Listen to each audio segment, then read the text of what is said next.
were supposed to take these guys to South Pole, and for weeks on end there, the weather was no good. So we canceled the trip, and then we decided we were going to give them a little gift of coming to see Holtana, which is a really beautiful site. So we spent the day, they went watching around the rocks, we stayed around the airplane. Nice, good snow, everything was beautiful weather. T-shirts, getting a tan on the wings. And then we decided, all right, it's time to go. So we were heading downhill, downwind, and then the takeoff wasn't working for us, so we got to the bottom of the runway. And then we turned around and decided that we were going to go into wind, but it was uphill. So as we were going into wind, everything seemed all right. Life was good. We were getting some airspeed. We were on our way to getting airborne. And then we hit a big old ice drift that was hidden in the deep snow that we didn't see. And then the front fell off. So in we went. The landing gear ripped off. The both engines came off. From talking to the passengers in the back, it was actually really smooth when we went in there. It didn't hurt all that much. It was about Christmas time last year when Gerald and I got the call that we were going to come down and have a look at Lidia and see how actually bad it was going to be. Yeah, it was a mess. It was sitting right on its belly. Both wings were exposed. Most noticeable damage had to have been the nose. There was nothing left of the nose. The props were off to the left hand of the wing. The gear was split right in half. The one ski was Teflon holding it together. We had a good look at the wings, noticed that the right-hand gear had skipped underneath and ripped the whole left-hand wing apart. It was, I know Gerald thought back and forth whether it was going to be a write-off, and it was almost a write-off. But I know he and I and everybody else in aviation doesn't like to see a nice bird like this go down. Started with coming here to evaluate it, take pictures, and then when I got home, actually sit down and review them.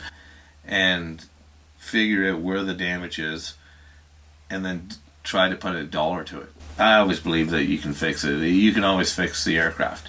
The hardest thing is to get everyone else to believe what you believe. Lidia is a DC-3 that rolled off the assembly line in 1944 during World War II. During the war, a lot of women worked in the factories, and that's where the legend of Rosie the Riveter comes from. We talk about Rosie a lot during this project, and it's cool that in the wing structure you can even see some handwriting from the people that were putting the airplane together.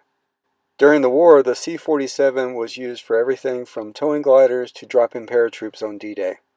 But even before the war, the DC-3 had already revolutionized air travel, with the ability to fly coast to coast in only 15 hours and 3 fuel stops. It's what made air travel today. It happens to be the largest aircraft you can operate commercially and make money on skis. It's just a good rugged airplane. We knew in getting back to Canada the key for this project was a cockpit that was going to work for this. It was just a matter of finding one. Rounded up one that actually was an old Israel military cockpit, I guess. The planning and logistics, probably the worst was Calgary. Sitting in Calgary trying to find another airframe to take a portion of it and cut it down and make it fit. Gerald was busy planning what work would be required to get Lidia flying again, and he contacted Katabatic Consulting to plan the camp and provide a staff to run it. But first we have to get there, and that's no easy feat. Cape Town to Novo Air Base was on board a Russian-built IL-76 cargo plane operated by ALCI. We had a week of stormy weather at Novo before we were able to use another DC-3, Mia, and a Twin Otter to fly to the Lidia crash site at Holtana Glacier. A few years ago, Lidia was used to rescue Mia when she crashed in Antarctica.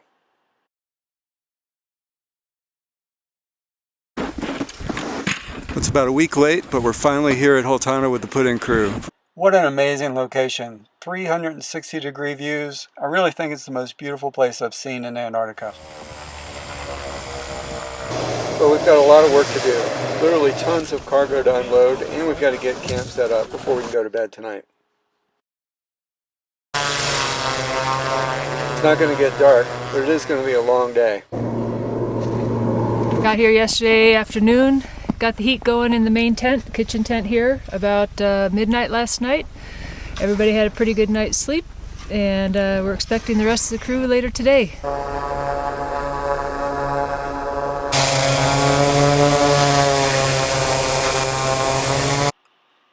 With the entire crew finally at Holtana, it's time to get to work on the aircraft. Lydia's been sitting here for almost a year. That's a lot of drifting snow, so we've got our work cut out for us. We found the best way to move a whole lot of snow is to cut it into blocks, throw it in a sled, and then haul it away.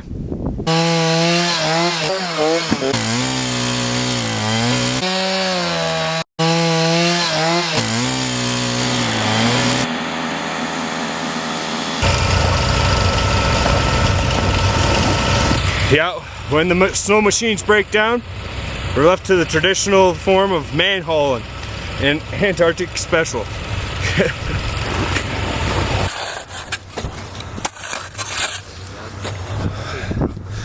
Yesterday we had really good progress on the other side. With the chainsaw, we were just cutting big blocks out. This morning the chainsaw broke. So here we are, picking away at the ice, slow going. Lots of fun.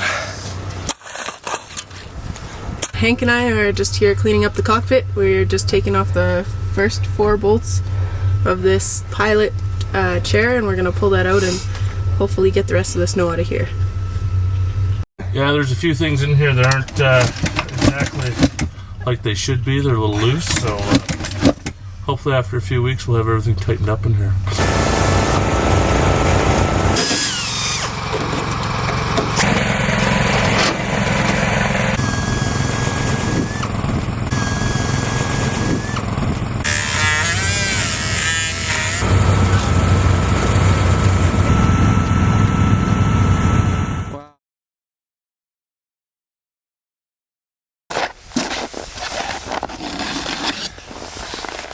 We removed this panel last week. Gerald and I figured it would be one of the things we would do for Alexei, who was the original owner of ALCI. He passed away a couple years ago, and he had 2 daughters, Mia and Lydia, and these are the handprints of him and his family. We figured we would cut this panel off and give it to him or the ALCI people, and they can do what they want with it. So this was one of the important things that we wanted to do while we were here. The job of the camp staff is to do whatever we can to support the project and make sure these guys can focus on working on the airplane. We melt a lot of snow for water, keep everybody fed, take care of any medical needs, and we move a lot of snow. So I'm building our sun shelter for our food. Just making sure that we had everything we needed. You know, not too much, not too little. The cost to send anything around the world is huge. To get it to this continent and to that location, so much more.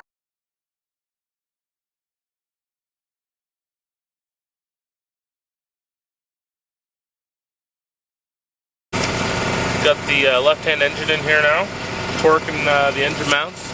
Be about another day hooking everything up, wiring harnesses, making everything safe, tight. But big visual progress, big positivity for the crew here. We're looking good here. Day 13, 1 engine in. It's all right.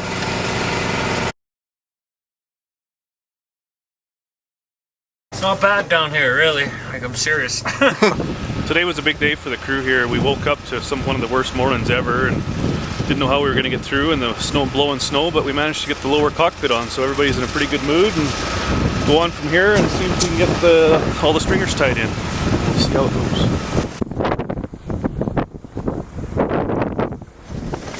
Well, Antarctica kind of kicked our ass a little bit last night. Yeah. Some parts of the airplane, new aluminum for the airplane went blowing by, so we rounded that up around midnight. And then around 5, Lou came to the kitchen and found that it had been partially destroyed by the wind. It's not too bad. We'll be able to rebuild that.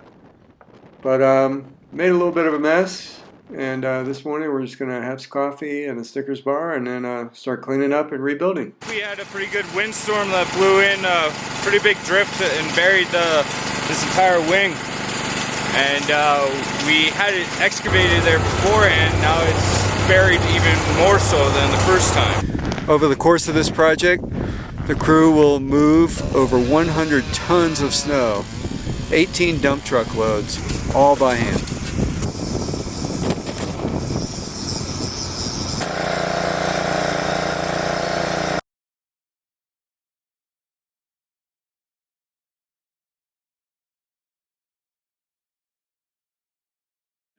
there's such large gaps between flights.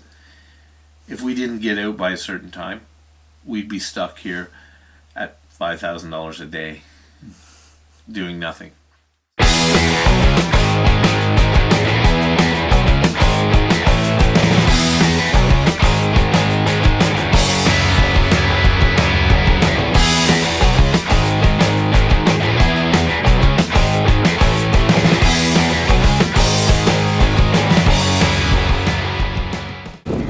Okay, we're getting real close to our deadline here. If Lydia's not ready to fly in 5 days, we're going to miss our flight back to Cape Town. The next flight to Cape Town is 3 weeks away.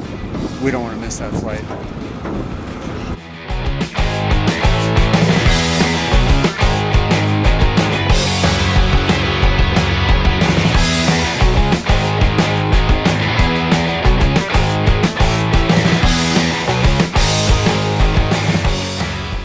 We're here in the left landing gear well, and we had some pretty extensive damage. The landing gear decided to go out the left side of the airplane.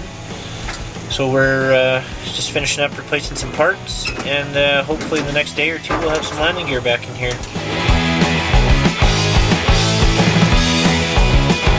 The left wing sustained a lot of damage from the gear coming out underneath it.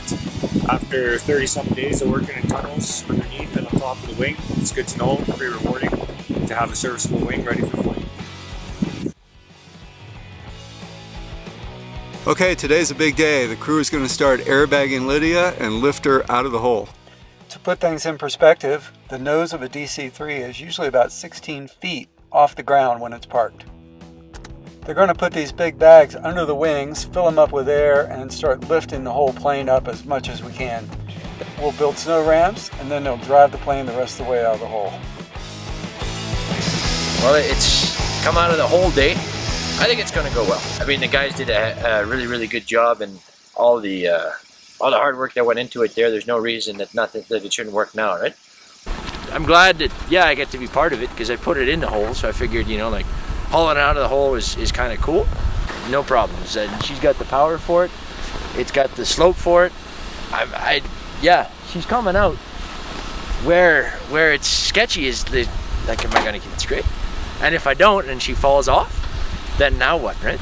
It's crunch time, right? So it's yeah. I mean, I'm confident that it's going to go well, but I'd be lying if I said I wasn't nervous. All right, so after 40 days here, we got everything tightened up here in this new cockpit we installed. Just doing some final engine rigging. You can see the panels in and stuff like that, and looks like we're going to start some engines and drive her out of the hole today.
We got lucky. I always get lucky. But the thing is that we came in pretty close to our target date within a day or two. A couple of little hiccups, but storms, everything going. In the end, everyone picked up, pushed, and we did it.